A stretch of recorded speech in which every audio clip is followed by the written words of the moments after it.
entire 41st chapter. If you haven't seen parts 1, 2, and 3 yet, I strongly encourage you to do so before watching part 4. Verse 25, first word, hierothe. Hierothe. This is a suffix conjugated verb in the causative stem, the perfect aspect, in the first person common singular. We've already seen the triconsonantal root of this verb when we explained verse 2 in part 1. The root is ra, wa, and ra, pronounced ror, and it means to stir up, to raise up. Hierothe means I have caused to be raised up. Causative means that the subject of the verb, the one responsible for the action, is making the object of the verb do that action. In this case, the subject of the verb is ya'o, and he is the one causing the object of the verb to be raised up. The object of the verb is a man from the north. The second word, ma-tsapon, is the preposition particle ma, meaning from, prefixed to the singular absolute noun tsapon, meaning north. Hierothe ma-tsapon means I have caused to be raised up one from the north. The third word is wa-ya'ath, which is a prefix conjugated verb in the basic stem, the imperfect aspect, and the third person masculine singular. The triconsonantal root is a, tha, and ha, pronounced atha, which means to come, to arrive. The conjugated verb is with a wa conjunction prefix, which means and. Wa-ya'ath means and he will come. Hierothe matzapon wa-ya'ath. I have caused to be raised up one from the north, and he will come. What we learn is that Ya'o has taken a particular interest in a certain individual, causing that man to be raised up in the north, and then making him transfer from the north to a different location. He will come from the north, from the place where he was raised up. This is the same man, the tzaddik, in the east, that verses 2 and 3 are talking about. So you have to go watch part 1 if you haven't already. Only now we learn that he is not originally from the east. The east is where he begins his assigned mission, but he is actually born and raised in the north.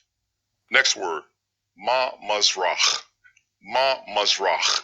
This is the preposition particle ma again, meaning from, prefixed to the singular construct noun mazrach, meaning blazing forth of. Ma-mazrach means from the blazing forth of. The next word, shamash, means sun.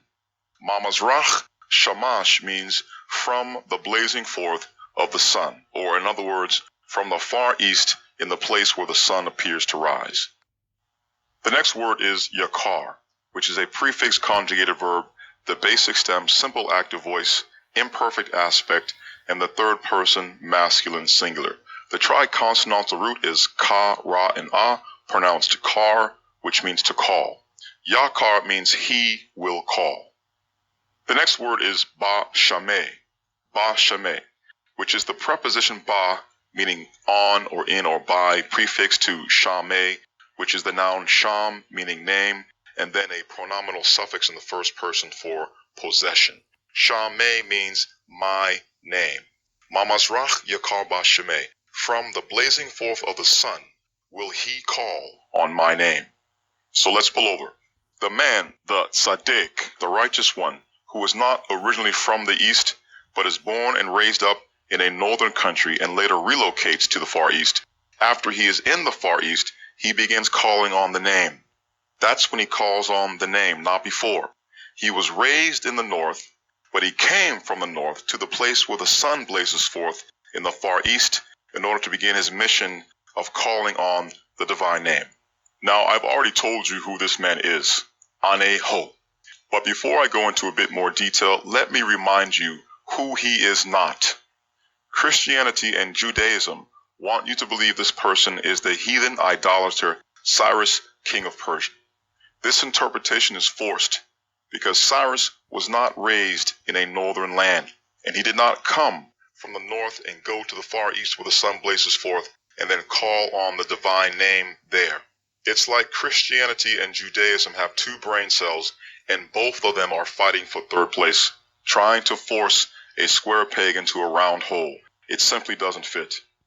Cyrus of Persia tells us in his own words that he was from Anshan in Elam, and that his god Marduk is the one who handpicked him called him by name to be king all over the world. And I quote, Mardouchbag searched everywhere, and then he took a righteous king, his favorite, by the hand, and he called out his name, Cyrus, king of Anshan, and he pronounced his name to be king all over the world. This is from the Cyrus Cylinder, fragment A and line 12. Now, you may need to go get a map of ancient Iran and look for Anshan in southwestern Iran. Anshan is not a northern land. North of what? The Persian Gulf? That's not going to cut it, because the reference point is the place where the prophet Yeshayahu was when he wrote this book, which was in Jerusalem, aka Jerusalem.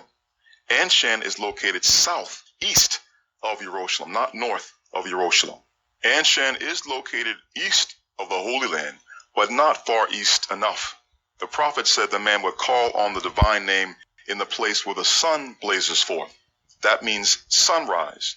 And sunrise in the Holy Land is when the sun is over the Philippine Sea. Let me repeat that.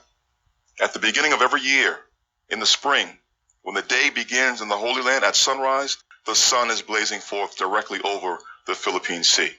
Anshan and Elam is nowhere near the Philippine Islands, and Cyrus did not call on the divine name in the Philippine Islands. In fact, he didn't call on the divine name at all. The pagan god Mardouchbag was the Lord that Cyrus revered as the supreme God. Therefore, Cyrus cannot be the man that Yeshayahu 41 and 25 is talking about. The name that is being called on and proclaimed from the blazing forth of the sun in the far east by a man who was raised in a northern country is the name Yahweh, and no other name. And the man calling on that name is me. The prophecy was not fulfilled by a heathen king of Persia who worshipped a pagan idol god named Mardouchbag. It is being fulfilled by one of the captives, who I then reply with the honest question, then what is his name? His name is not Mardouchbag. It is being fulfilled by one of the captives whose ancestors were brought by ships to North America during the transatlantic slave trade. My critics will say, well, his name is not Yahweh. So the fact that you promote that name from the islands in the east where the sun rises, that means nothing. To which I then reply with the honest question, then what is his name? And then they say Jehovah, or Yahweh, or Yahweh, or Yahuwah, or Yahya, all of which names I have obliterated on this channel with facts. These pronunciations did not exist prior to the 16th century. They are fabrications based on nothing more than guesswork. Jehovah was first introduced by William Tyndale in his translation of Exodus 6:3, which ended up in the Great Bible of 1539, and then the Geneva Bible of 1560, and then the Bishop's Bible of 1568. No one was calling the Creator by the name Jehovah before William Tyndale invented that stupid name in the 16th century. The 47 heathen scholars who worked for the heathen King James adopted Jehovah in their 1611 Queen James Virus translation. So the fake name Jehovah, invented by William Tyndale in the 16th century, was perpetuated into the 17th century. And this stupid name endures to this day thanks to the Queen James Virus and other English mistranslations of the scriptures made by heathens. The name Yahweh did not exist until the 19th century. It was invented in Germany by a German scholar named Wilhelm Gesenius. The names Yahweh and Yahuwah and Ahaya and the rest did not exist until they were invented in North America in the 20th century. No one had ever heard of these ignorant monstrosities prior to the 20th century. But the pronunciation Yahweh is attested repeatedly above all names. Anybody who thinks they can challenge me on these points is more than welcome to try, but it will be your funeral. And I'm sorry it has to be me giving you your eulogy. His name is Yahweh, always has been. Yahweh raises up and sends his own servant, who he upholds and who his soul delights in. Let me conclude by saying this. This chapter Umaawi, nagpupuri, nagdiriwang ang lahat.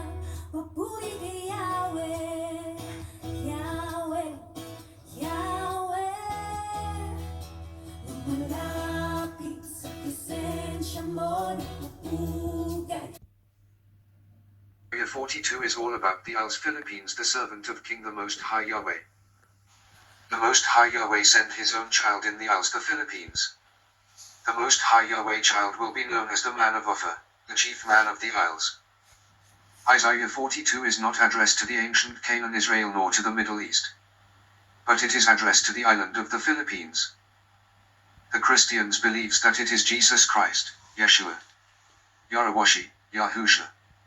The Muslims claims it is Prophet Muhammad is that servant. The black Negroes Hebrew Israelites believed it is Yarawashi is that man. And the Jews believed this is the anointed one, which is the Jews are correct. Isaiah 42. King James Version. Behold my servant the man of Ophir, the chief man of the islands of the Philippines, whom I uphold, mine elect, in whom my soul delighteth. I have put my spirit upon him, he shall bring forth judgment to the Gentiles. Jesus, Yeshua, Yarawashi, Yahushua judged the Roman Gentiles who inflicted pain on him and crucified him. Answer: he didn't. So Isaiah 42 is not pertain to Jesus, Yeshua, Yarawashi, Yahushua. How about Prophet Muhammad? Did he judge the Gentiles? Not so. This is not for him. Gentiles in the scriptures are the Europeans. He shall not cry, nor lift up, nor cause his voice to be heard in the street. Jesus, Yeshua, Yarawashi, Yahushua cry like a girl when the Roman Gentile inflicted pain on him and crucified him. His voice heard in the street when preached to the Jews and argue with the Pharisee. A bruised reed shall he not break, and Yahweh, Yahweh, sa lahat ng oras, sa bawat araw, pinupuri at sinasamba. Ikaw ang tunay na Diyos, hari ng mga hari, kapag kailanman, hindi nagbabago.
know exactly where that place is and where you should go. And we back it up with scripture.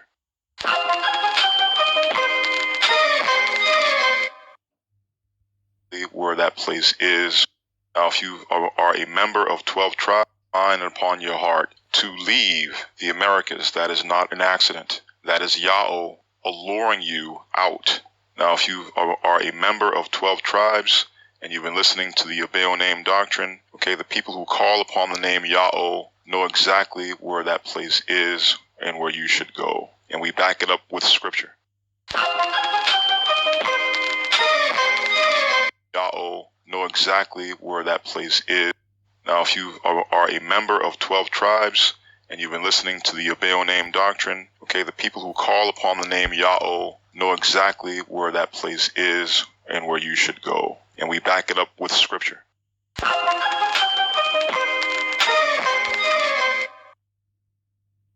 Where that place is and where you should go. And we back it up with scripture.